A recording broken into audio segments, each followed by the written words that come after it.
back to the Sadie Bauman Show. It is time for the Daily Shakespeare segment. Today we are lucky enough to be graced with the presence of Prospero, the famous sorcerer from one of Shakespeare's last plays, The Tempest.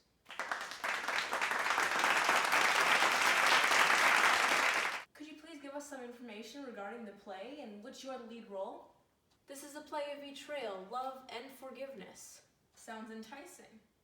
Can you give us some background about that? William Shakespeare was born on or around April 23, 1564. He was born in Stratford-upon-Avon to a prosperous and notable family. William was the oldest surviving child of his family. He had two older sisters that did not make it past infancy. William had 3 younger brothers and 2 younger sisters. Anne, one of his younger sisters, died at the age of 7. Shakespeare likely attended Stratford's grammar school with intense emphasis on Latin. After high school, William met and married Anne Hathaway. Anne and William had 3 children together. William Shakespeare went on to become very successful, writing at least 37 plays and a famous collection of sonnets. Shakespeare went on to become an actor and shareholder of Lord Chamberlain's Men, performed for Queen Elizabeth, and went on to perform in the newly built Globe. Towards the end of his career, Shakespeare found the inspiration to write the play which he deemed The Tempest. The inspiration for The Tempest is not well known. Many believe that Shakespeare wrote this play based upon a real-life story that was told to him by sailors returning from sea.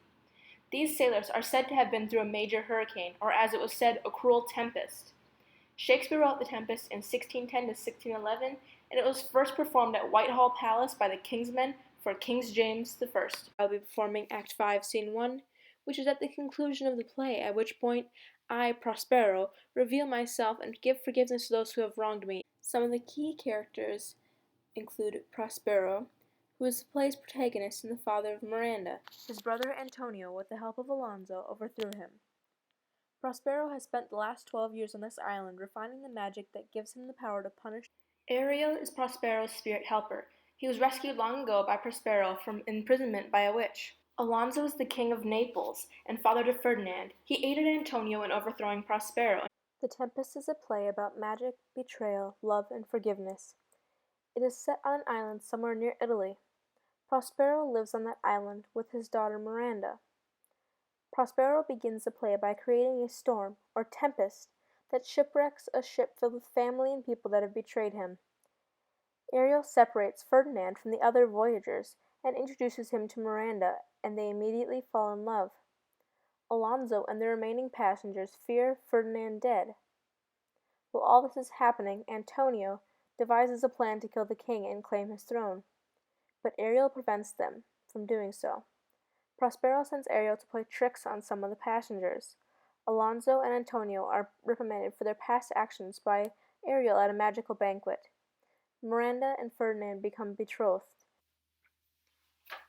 Ye elves of the hills, brooks, standing lakes and groves, and ye that on the sands with printless foot do chase the ebbing Neptune and do fly when he comes back, you demi-puppets that by moonshine do the green sour ringlets make, whereof the ewe not bites, and you, whose pastime is to make midnight mushrooms, that rejoice to hear the solemn curfew, by whose aid, weak masters though ye be, I have bedimmed the noontide sun.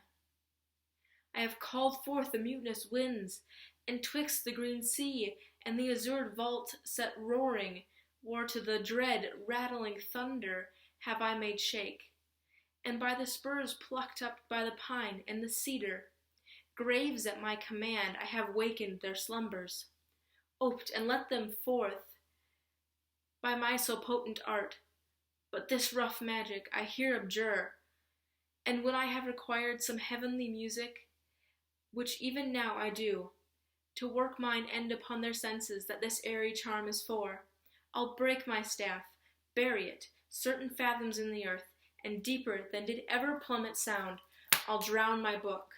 A solemn air, and the best comforter to an unsettled fancy cure thy brains, now useless, boiled within thy skull. There stand, for you are spell-stopped.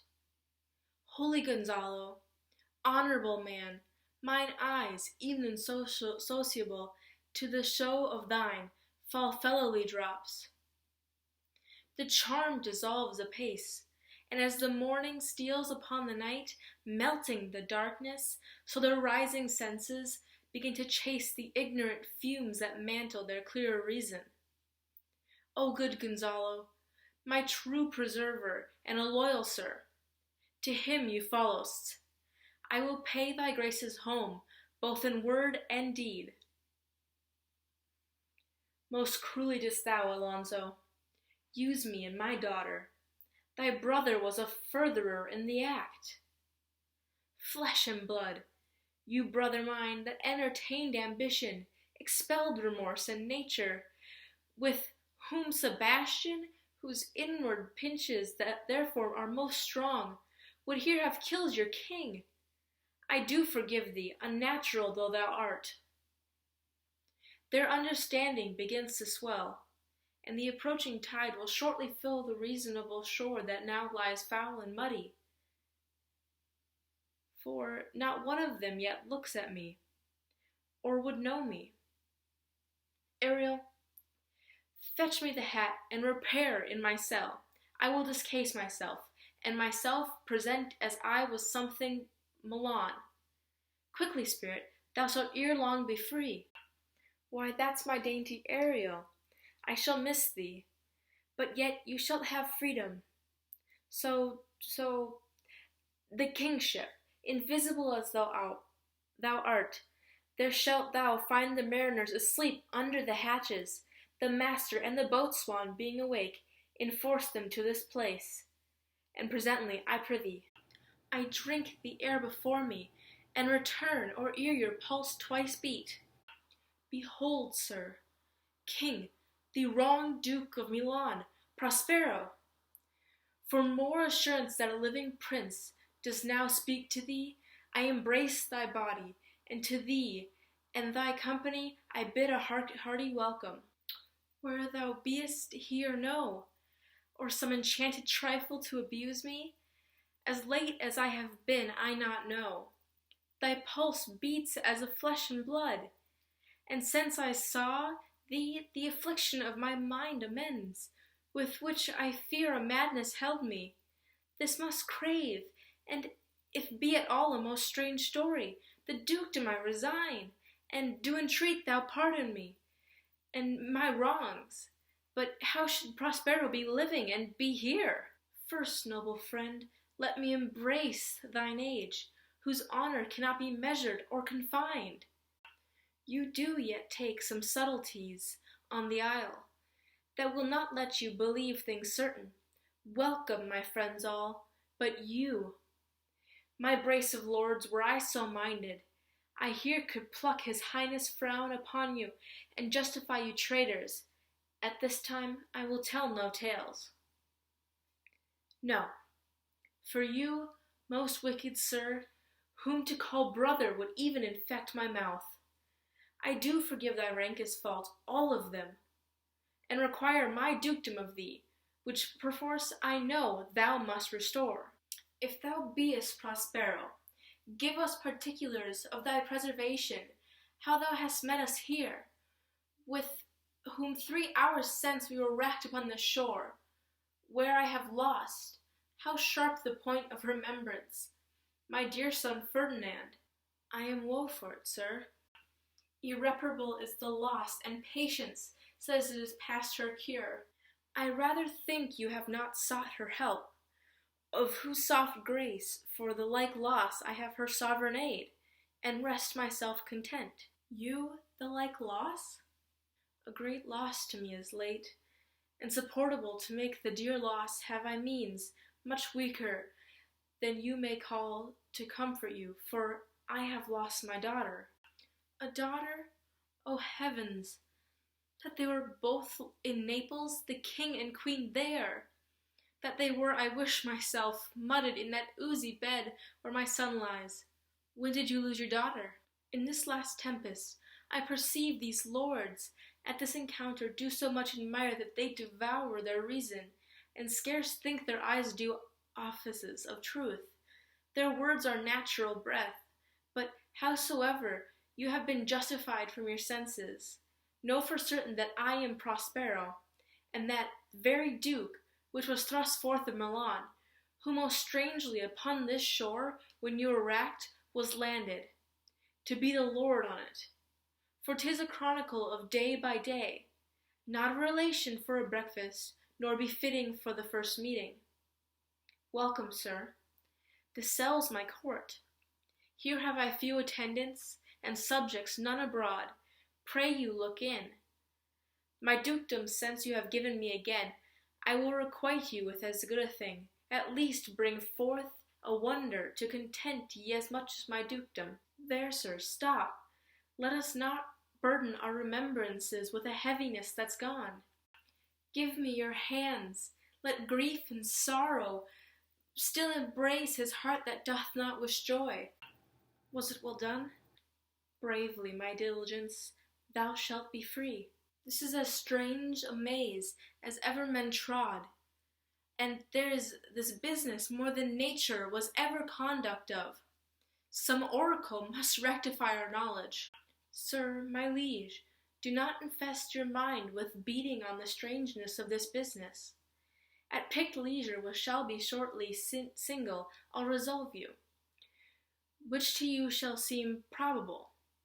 Of every these happened accidents, till when be cheerful, and think of each thing well. Come hither, spirit. Set Caliban and his companions free, untie the spell. How fair is my gracious sir! There are yet missing of your companions some few odd lads that you remember not.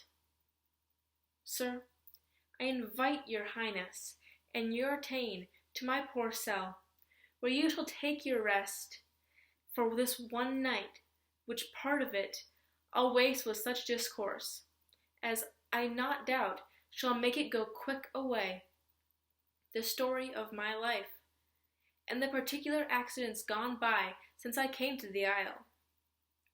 And in the morn I'll bring you to your ship, and so to Naples, where I hope to see the nuptial of these dear beloved solemnized, and thence retire me to my Milan, where every third thought shall be my grave. I long to hear the story of your life, which must take the ear strangely. I'll deliver all, and promise you calm seas, auspicious gales, and sail so expeditious that shall catch your royal fleet far off. My Ariel, chick that is thy charge, then to the elements be free, and fare thou well. Please you, draw near. Due to this scene being the last scene of the play besides the epilogue, not much was left to the imagination on what may come next. This scene is very much a turning point in The Tempest. It allows Prospero to muse on all he has done with his magic. He then proclaims that he is done with his last task, and breaks his staff, and buries it, and drowns his book in the ocean as he said he would. The voyagers are then allowed to leave the island, and after this scene, Prospero begs forgiveness from the audience and asks for his own release through applause. The Tempest tackles many important themes, from compassion and forgiveness all the way to betrayal. As you, Prospero, may know, for centuries to follow The Tempest being released, many believed The Tempest was inferior to some of Shakespeare's other works. This play truly only became popular after the Restoration, and soon after was considered one of Shakespeare's most popular and well-written plays.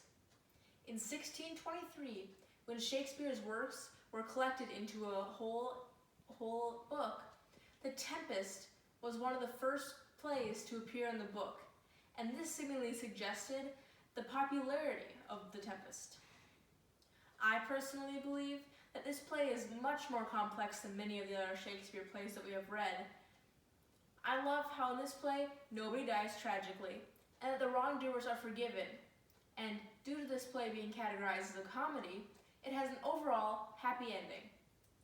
I love the drama, backstabbing, and forgiveness that is characteristic of many Shakespeare plays that showed up in The Tempest. Well, folks, that wraps up the daily segment of Shakespeare.